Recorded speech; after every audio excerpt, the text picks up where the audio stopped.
Hello friends, आप सभी का विनीत एस कॉम्प लर्निंग चैनल्स पर वेलकम है। हम लोग विनीत एस कॉम्प लर्निंग चैनल्स पर देख रहे हैं द इंडस वैली सिविलाइजेशंस। तो अभी तक हम लोगों ने देखा था इंडस वैली सिविलाइजेशंस के इंट्रोडक्शंस के बारे में, और उसके some of sites of Indus valley civilisations देखा था एंड देयर जनरल फैक्ट्स देखे थे। उसके बाद हम लोगों ने देखा था special features of Indus valley civilizations, और लास्ट में हम लोगों ने देखा था the economy of Harappan people. तो हम लोगों ने यहाँ तक अभी रिकैप किया था, और ये रिकैप हम लोग इसलिए कर रहे हैं ताकि हमारा जो इस मंथ में 24 अक्टूबर को यूपीपीएससी का एग्ज़ाम्स होने वाला है, उसके लिए हम लोग इस चीज़ को रिवीजन कर रहे हैं। और मैं समझता हूँ कि अगर हम लोगों ने पूरा रिवीजन कर लिया तो कुछ ना कुछ यहाँ से क्वेश्चंस ज़रूर इस एग्ज़ाम में आने वाले हैं, जिसका बेनिफिट आप सभी को होने वाला है। इसलिए आप इस चैनल्स को टाइमली देखें, आप पर ये नोटिफिकेशन टाइमली पहुँचे, इसलिए इसको सब्सक्राइब करना बहुत ज़रूरी है। सब्सक्राइब कीजिए, बेल आइकन की घंटी को बजाइए, लाइक कीजिए, इसलिए क्योंकि ताकि हम जो नेक्स्ट लेक्चर से लेकर आते हैं आप तक उसका नोटिफिकेशन जल्दी से जल्दी पहुँचे, और आप उसके साथ में अपना रिवीजन कर सकें। So let's start for today. आज हम लोग क्या देखने वाले हैं? आज हम लोग देखने वाले हैं कि जो Harappa religion of Harappan people, Harappa के लोगों का धर्म क्या था, या वो किस धर्म को मानते थे। और उसके बाद हम लोगों ने देखेंगे डेक्लाइन ऑफ हड़प्पन सिविलाइजेशन, जो हड़प्पन सिविलाइजेशन का डेक्लाइन हुआ उसका क्या रीजन था। तो स्टार्ट करते हैं the religion of Harappan people. तो हमने बहुत सारी ये मोहनजोदाड़ो एक साइट्स के बारे में पढ़ रखा था, और वहाँ पे एक पशुपति की सील मिली है। पशुपति की सील को एक्सकवेट किया गया है, उसमें एक योगी की आकृति को दर्शाया गया है।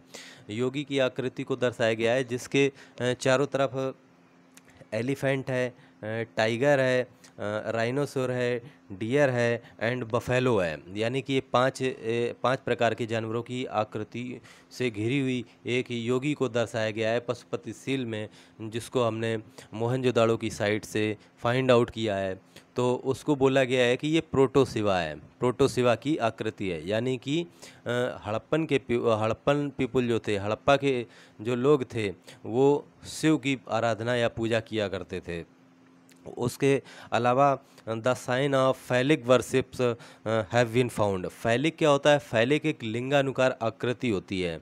तो बहुत सारे साइंस ऐसे भी मिले हैं जिससे ये पता चलता है कि हड़प्पा के लोग फैलिक वर्शिप किया करते थे, यानी लिंगानुकार आकृति की पूजा आराधना किया करते थे। उसके अलावा हड़प्पा के लोग मातृ देवी की भी पूजा किया करते थे, क्योंकि मातृ देवी की एक आकृति मिली है जो कि टेराकोटा से बनी हुई है। The the signs of phallic worship have been found, and Harappan worshipped mother goddess. It is evident from the terracotta figurine recovered from Harappa. यानी हड़प्पा से एक टेराकोटा से बनी हुई मातृ देवी की एक आकृति निकली है, जिससे ये कह सकते हैं कि हड़प्पा के लोग मातृ देवी की पूजा करते थे। इसके अलावा हड़प्पा के लोग जो थे वो पीपल वृक्ष की पूजा किया करते थे। यानी पीपल वृक्ष हड़प्पा के लोगों के बीच में एक इम्पॉर्टेंट ट्री हुआ करता था, यानी कि एक रिलीजियस ट्री हुआ करता था। A building called great bath have been found at Mohenjodaro which was meant for ritual bathing. Mohenjodaro के बारे में जब हम पढ़ रहे थे तो हमने देखा था वहाँ पे एक ग्रेट बाथ यानी एक विशाल स्नानागार पाया गया है।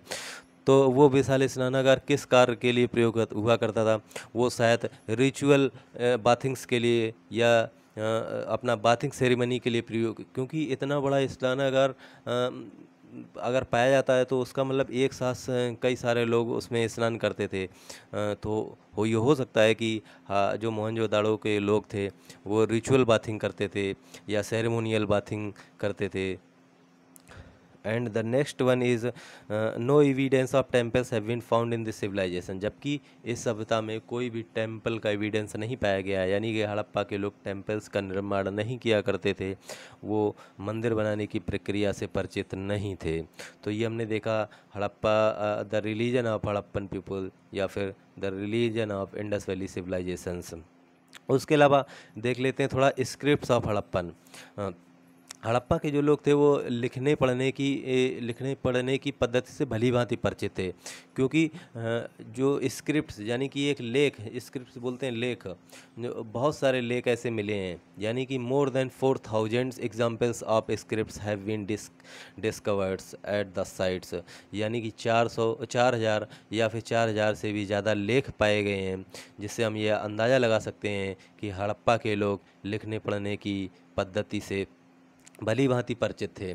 लेकिन उसमें क्या कि जो भी लेख पाए गए, यानी कि जो भी स्क्रिप्ट्स पाए गए हैं, ये 4000 या 4000 से भी ज़्यादा जो भी स्क्रिप्ट्स पाए गए हैं, ये अल्फ़ाबेटिकल न्यूमेरिक्स में नहीं लिखे हुए पाए गए हैं, यानी कि जो ये लिखे हुए हैं इनमें अल्फ़ाबेट्स नहीं पाए गए हैं, इनमें पिक्चोग्राफिक इमेजेस पाई गई हैं।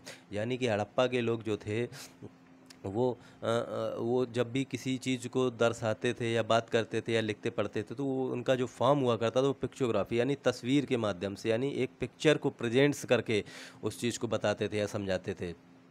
तो हम लोग ये कह सकते हैं the Harappan script is not alphabetical but mainly pictography हुआ करती थी।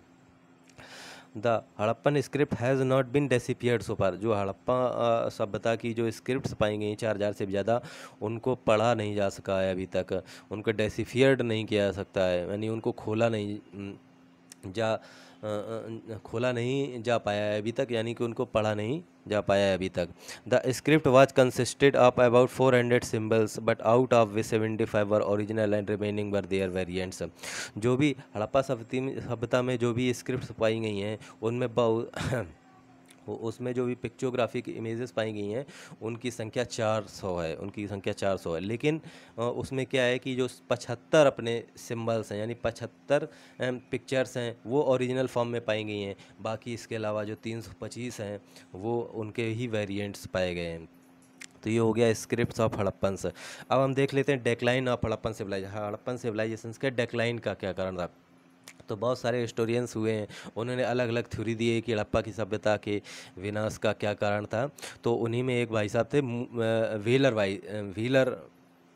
व्हीलर, तो जिनका नाम था व्हीलर, तो उन्होंने हड़प्पा की सभ्यता के डिक्लाइन का कारण बताया था आर्यों का अटैक। तो there are different point of view of historians on the decline of Harappan civilization. According to Wheeler, Aryan attack was the cause of decline of Harappan civilization. तो जो व्हीलर भाई साहब थे उन्होंने बताया था कि आर्यों का अटैक जो हुआ था वो हड़प्पा की सभ्यता का विनाश का प्रमुख कारण था। लेकिन इनके अलावा दो और भी साइंटिस्ट हुए हैं, एक हुए हैं GF डेल्स एंड दूसरे हुए मार्शल। उन्होंने व्हीलर भाई साहब की बात को सिरे से नकार दिया, उन्होंने बोला कि आर्यों का अटैक हड़प्पा की सभ्यता के विनाश का कारण नहीं था, जबकि उन्होंने अपनी एक थ्योरी दी कि हड़प्पा की सभ्यता के विनाश का क्या कारण था। तो मार्शल ने जो थ्योरी दी उसके अलावा natural calamities were responsible for the decline of Harappan civilization. Marshall की थ्योरी के अनुसार जो नेचुरल कैलेमिटीज़, जो फ्लड्स थी, अर्थक्वेक्स थी, वगैरह वगैरह जो थी, वो हड़प्पा की सभ्यता के डिक्लाइन का प्रमुख कारण माना गया है। तो इस थ्योरी को वाइडली एक्सेप्टेड किया गया है, जो कि मार्शल ने थ्योरी दी थी कि natural calamities were the decline of Harappan civilization. तो ये मार्शल की थ्योरी को ही ज़्यादा महत्व दिया गया है। तो इसके साथ हमने देख लिया डेक्लाइन ऑफ हड़प्पन सिविलाइजेशन। इसके अलावा हम कुछ आइटम्स देख लेते हैं जो कि हड़प्पन सिविलाइजेशन में प्रयोग होते थे और वो उनका इंपोर्ट कहाँ से होता था। तो सबसे पहले था गोल्ड। जैसा कि हमने पढ़ा था कि हड़प्पन के पीपल, जब हम क्राफ्ट्स के बारे में पढ़ रहे थे कि हड़प्पन के peoples were knew about the gold and silver. तो ये गोल्ड एंड सिल्वर वो कहाँ से इंपोर्ट करते थे। तो जो हड़प्पा के लोग थे वो गोल्ड को इंपोर्ट करते थे, साउथ में अपना कर्नाटक में है कोलार माइंस जो आज भी फेमस है, वहाँ से इंपोर्ट करते थे। उसके अलावा वो अफ़गानिस्तान से भी गोल्ड को इंपोर्ट किया करते थे। उसके बाद सेकेंड आइटम है अपना टिन। हड़प्पा के लोग जो थे टिन का इंपोर्ट बिहार से किया करते थे।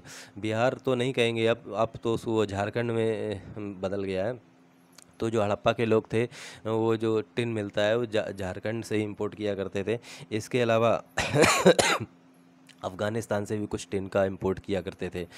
और उसके बाद है कॉपर का जो इंपोर्ट हुआ करता था वो राजस्थान में खेतरी माइंस जो आज भी फेमस हैं वहाँ से इंपोर्ट किया करते थे। उसके अलावा बलूचिस्तान जो कि पाकिस्तान में एक जगह है यानी प्रोविंस है, वहाँ से भी इंपोर्ट किया करते थे कॉपर का।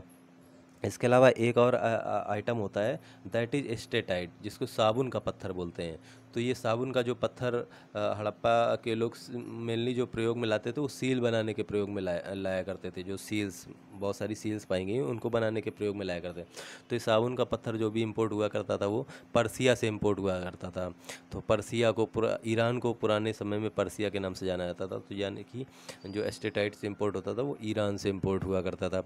उसके अलावा एक होता है लेपिस लजूली। लेपिस लजूली क्या होता है, ये एक मतलब ब्लू ब्राइट स्टोन होता है जो कि ज्वेलरी मेकिंग के काम में लाया जाता था। तो इस लेपिस लजूली का जो इंपोर्ट हुआ करता था, हड़प्पन के पीपल जो इंपोर्ट किया करते, तो अफगानिस्तान एंड सेंट्रल एशिया में बहुत सारी कंट्री हैं, जैसे Kyrgyzstan, Kazakhstan, Uzbekistan and so on. तो अफ़गानिस्तान, तो इन सारे जो सेंट्रल एशिया की कंट्री हैं वहाँ से लेपिस लजूली का इंपोर्ट किया करते थे। And the last item is turquoise. Turquoise क्या होता है, टर्कवाइज को हिंदी में अगर हम बोलें तो इसको बोलेंगे फिरोजा, यानी, और इसको अगर साइंटिफिक बोलेंगे तो इसको बोलेंगे बेरिलियम। तो इस बेरिलियम का इंपोर्ट जो हड़प्पा के लोग किया करते थे वो भी पर्सिया से किया करते थे, यानी ईरान से किया करते थे।